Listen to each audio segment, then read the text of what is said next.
Ladies and gentlemen, President Trump has just issued a declaration of war. And no, I'm not joking, but also between you and me, I couldn't be happier. You see, for well over a decade now, the violent far-left domestic terror group Antifa has called Portland, Oregon their #1 stronghold, and they've effectively been acting with complete and total impunity. They've taken numerous innocent lives, they've cost tens of millions of dollars worth of property damage, and at most, all they've ever gotten is a slap on the wrist because they've been protected by all of the radically progressive politicians. But now, let's just say that all of that is about to change. You see, President Trump just issued one of his most consequential presidential orders of all time. Take a look. At the request of Secretary of Homeland Security Kristi Noem, I am directing Secretary of War Pete Hegseth to provide all necessary troops to protect war-ravaged Portland, Oregon, and any of our ICE facilities under siege from attack by Antifa and other domestic terrorists. I am also authorizing full force if necessary. Thank you for your attention to this matter. Folks, he's actually doing it. President Trump has just declared war on Antifa.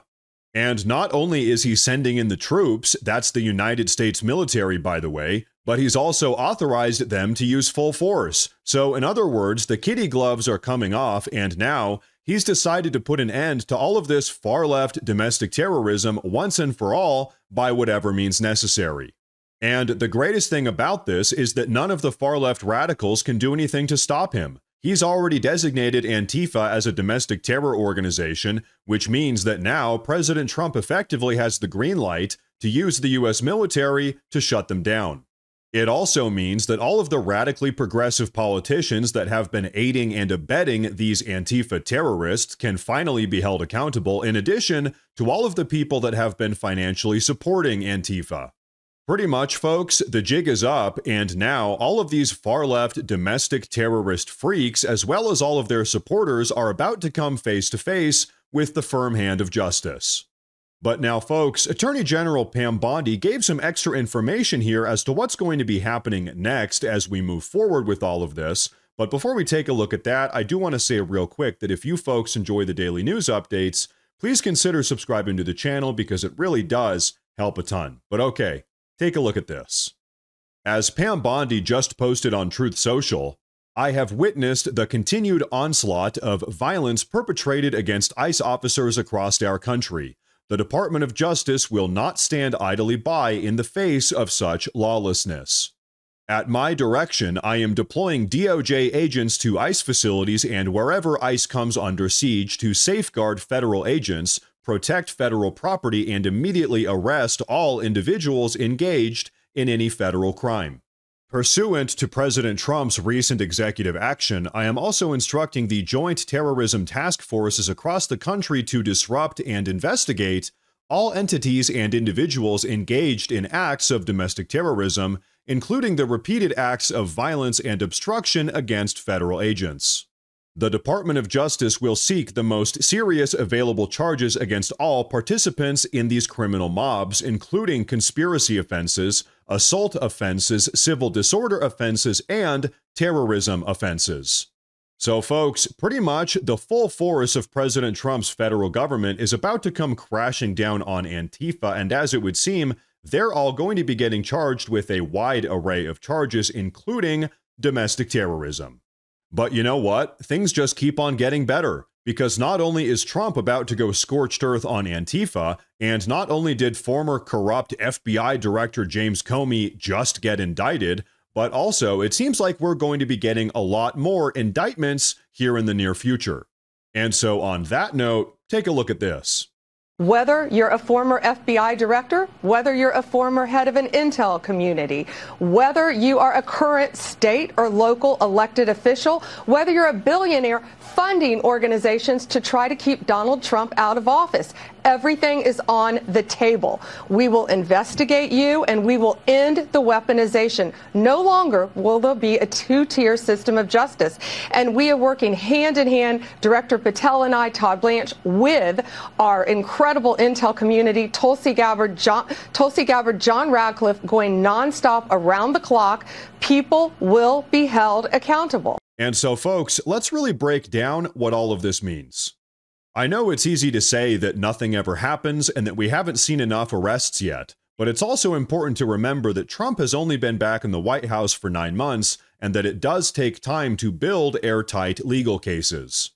I think we all wish that we could just start throwing some of these people in prison cells, but if we want to make sure that the charges really stick, it means building out bulletproof cases, which really means sifting through mountains of paperwork to put together all of the evidence.